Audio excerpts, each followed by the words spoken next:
Welcome back as we connect with each other and with Jesus. I think it's safe to say that people want to be happy.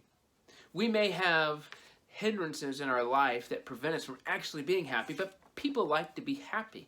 People want to be happy. One of the problems that I've encountered with adults is that we tend to hold on to the negative side of things.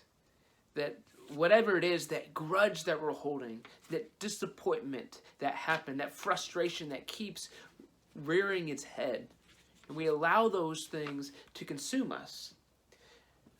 I'm amazed at how quickly children bounce back.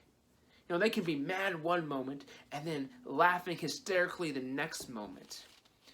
And what's happened is they've moved on. They haven't allowed that moment of disappointment or frustration to just continually hinder them as they move forward. And as I think about this, what this really means as adults is we need to take time to properly process our losses, to process our grief, to mourn appropriately, and to allow the disappointments in our life to be processed so then we can move on. Ecclesiastes chapter 3 verse 4 says, a time to cry and a time to laugh, a time to grieve and a time to dance.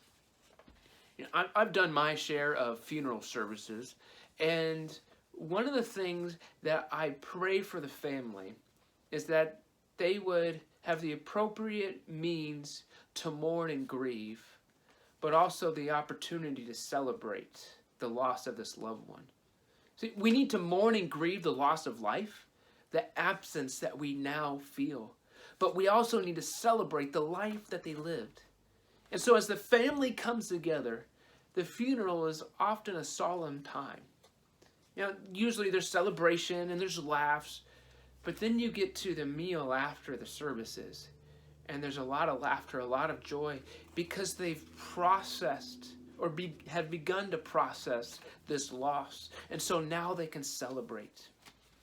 And I don't want to gloss over the disappointments, the sadness, the grief, the brokenness that we've experienced, but to call us to make sure we take time to acknowledge the loss and to recognize it and mourn it.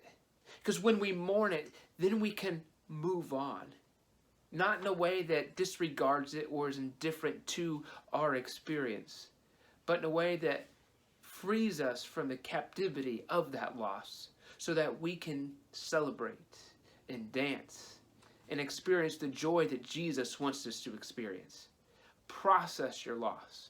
Acknowledge it. Recognize it. Don't ignore it. And then Jesus can help us process it. Stay connected to each other and to Jesus.